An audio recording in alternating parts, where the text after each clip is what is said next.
15 Phrases for Speaking Polite English from EspressoEnglish.net. When learning another language, it's easy to make the mistake of being a little bit rude, since you might not be aware of the phrases which sound polite and impolite to native speakers.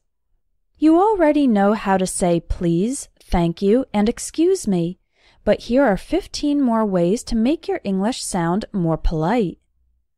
Don't say, I want a hamburger.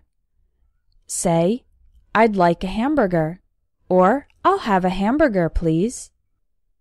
I want sounds like a demand, as if you are commanding the other person to fulfill your desires.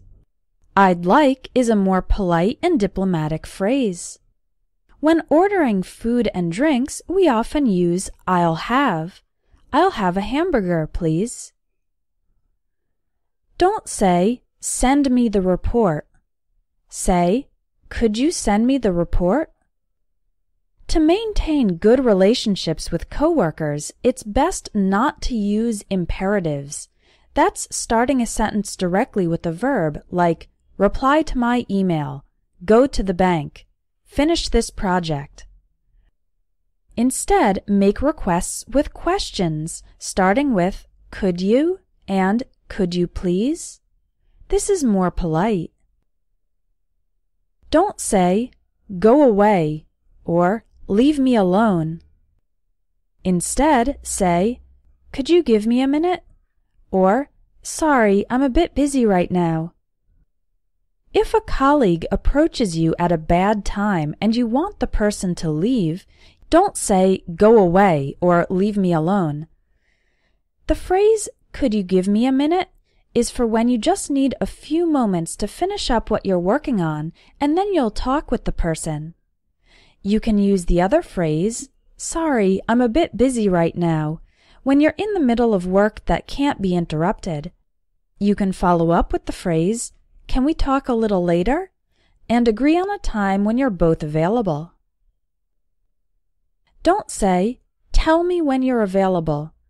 Instead, say, let me know when you're available. Let me know is a nicer and more indirect way to say, tell me. It's a casual way to ask for some information. Alternatively, you could simply ask the question, when are you available? Don't say, you're wrong. Instead, say, I think you might be mistaken. Or, actually, and then give the correct information. Or say, I'm afraid I disagree. When pointing out someone's mistake, it's best to use a more indirect phrase, because you're wrong is very direct and the other person might feel bad or get defensive. I think you might be mistaken is a more humble phrase, allowing for the possibility that you might be wrong about the other person's error too. The word actually is used to correct an error and then give the correct information, without specifically saying that the other person was wrong. Finally, if it's a matter of opinion, you can use the last phrase, I'm afraid I disagree. Don't say, that's a bad idea. Instead, say, I'm not so sure that's a good idea, or I have a few concerns. Instead of using strong and direct words like bad, it's more polite to say, I'm not so sure that's a good idea. Another option is to state your specific objections by pointing them out as concerns, saying, I have a few concerns. Don't say, your work isn't good.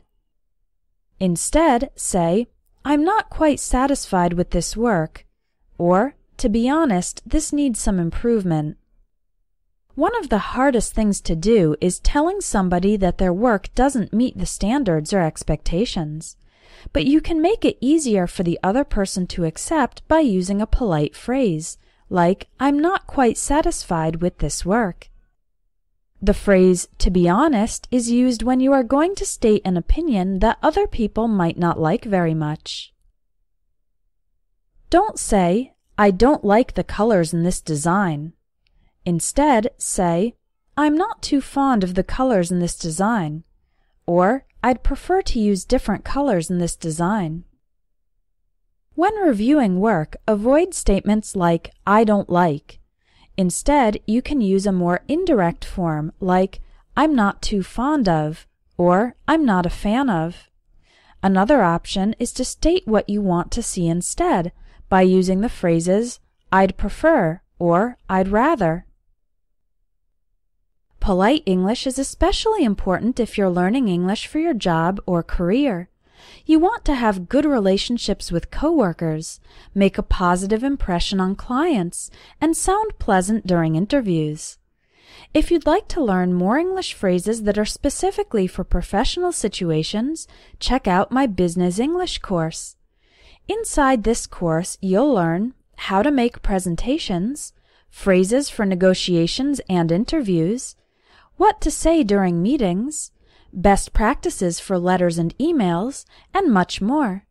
When you know the phrases that are typically used at work, you can speak English with more confidence on the job.